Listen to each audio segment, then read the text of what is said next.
Bienvenue dans cette nouvelle édition du Non-Stop Info. Au sommaire, les assises pour la réconciliation nationale à Madagascar ont débuté ce mardi 28 avril. Pendant 5 jours, politiciens et représentants de la société civile tenteront de faire la lumière sur les nombreuses crises qui secouent le pays.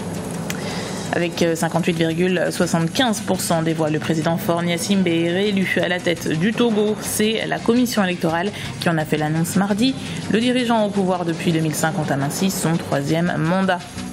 Déjà 3 semaines de grève pour les enseignants du supérieur en Côte d'Ivoire. La revalorisation de leur salaire et l'amélioration des conditions de travail sont au cœur de leurs préoccupations. Mais d'abord, le processus de paix fragilisé au Mali à 15 jours de la signature d'un accord entre armées et groupes rebelles. Le centre du Mali a été le théâtre d'affrontements près de la frontière avec la Mauritanie. Ce mercredi, des groupes à dominante touareg et des soldats de l'armée régulière ont échangé plusieurs coups de feu dans la ville de Léré. La coalition du Nord avait déjà exprimé son droit à la légitime défense ce mardi. Des groupes pro-gouvernementaux avaient alors attaqué les positions des rebelles dans la ville de Médaka, au nord-est du pays.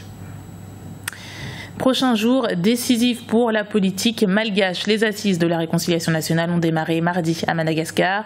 À l'initiative du Conseil œcuménique des églises chrétiennes, l'événement va rassembler toute cette semaine des membres de l'église, de la société civile et des acteurs politiques. Une étape incontournable pour la grande île Kekelia Feto. Début ce mardi 28 avril et pour 6 jours des assises pour la réconciliation nationale à Madagascar après un mois de concertation populaire dans les 22 régions du pays. Sous la direction du Conseil œcuménique des églises chrétiennes, politiciens et représentants de la société civile débattront au sein des 3 commissions. Il s'agit notamment des commissions vérité et réconciliation, réparation et indemnisation et refondation de la nation. La rencontre nationale pour la réconciliation a été lancée toujours sous l'égide du FFKM, la Fédération des Églises chrétiennes à Madagascar, en présence du président de la République et de 2 anciens présidents, à savoir Didier Ratsier et Marc Rabaloumane. La repentance, l'aveu et la vérité sont les maîtres mots de la réconciliation nationale selon la FFKM, et tous les débats tourneront autour de ces thèmes afin de mettre fin à l'impunité et autres maux et ainsi donc effacer les cicatrices du passé. Marqué par l'absence d'Albert Zafi et André Rajoel, 2 anciens présidents qui étaient au centre des négociations jusqu'alors, les observateurs émettent des doutes sur la réussite du processus de réconciliation. La résolution des différentes dissensions politiques depuis l'accès à l'indépendance n'ont eu pour effet que d'entraîner le pays vers un marasme socio-économique sans pareil. Et cette initiative, même si peu comprise par une partie de la population qui n'y voit que des débats stériles et voire une perte de temps et d'argent, est censée permettre la mise en place de réelles bases solides axées sur le respect de la démocratie, des lois, des libertés et l'application de la bonne gouvernance. Une liste de résolutions sera présentée à la fin de ces assises sous forme de propositions de loi, avec en toile de fond favoriser le vivre ensemble dans la grande île.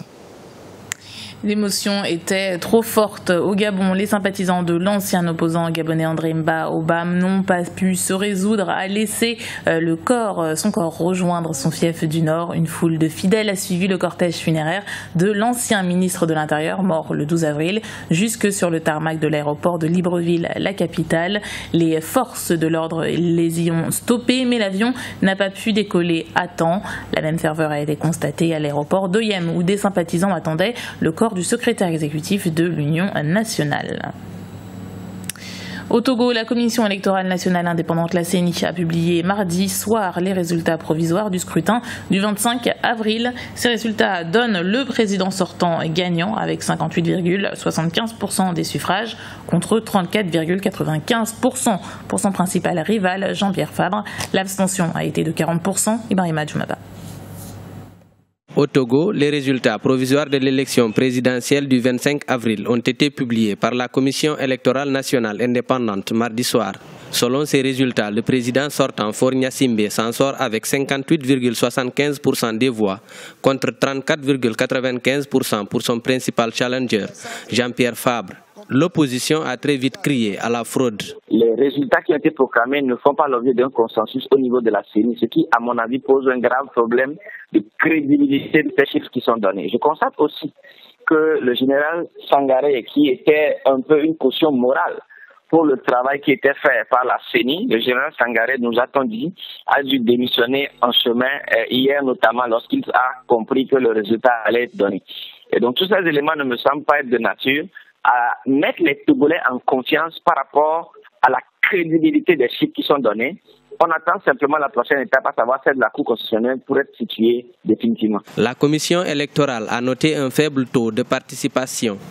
40,1% des électeurs togolais se sont abstenus. Le taux de participation est plus faible qu'en 2010, pratiquement 10 points de moins. Et vous savez que pendant plusieurs mois au Togo, il a été question dans le débat public des réformes politiques.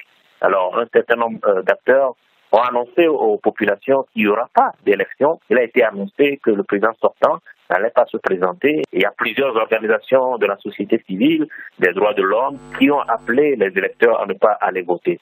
Outre le président sortant, Faure Gnassingbé, et l'opposant Jean-Pierre Fabre, il y avait 3 autres candidats à ce scrutin.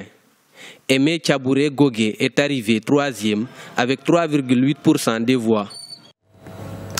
La capitale du Zimbabwe, Harare, a reçu le Conseil des ministres de la SADC, la communauté de développement de l'Afrique australe, entre le 25 et le 28 avril. Un sommet qui a traité de l'évolution du plan stratégique pour la sous-région, du lancement des négociations de la zone de libre commerce africain, mais aussi des émeutes xénophobes survenues en Afrique du Sud ces dernières semaines. Écoutez les propos de notre éditorialiste Gratien Rukindi-Kiza.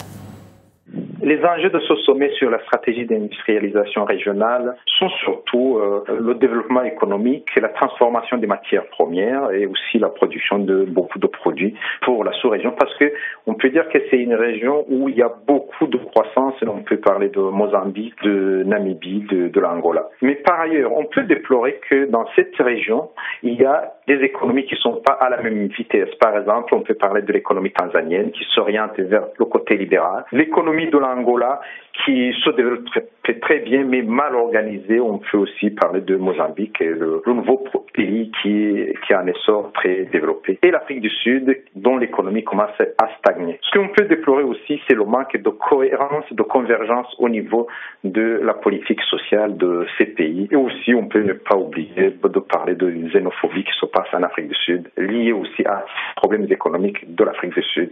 C'est un contexte particulier parce que ça se passe déjà au Zimbabwe. On sait bien, on connaît bien le Zimbabwe avec sa politique qui ne va pas dans le bon sens, surtout avec les blancs zimbabwéens. Et on peut aussi dire que c'est une économie qui n'est pas dans l'esprit, vraiment dans le sens de se développer, parce qu'il y a beaucoup d'obstacles.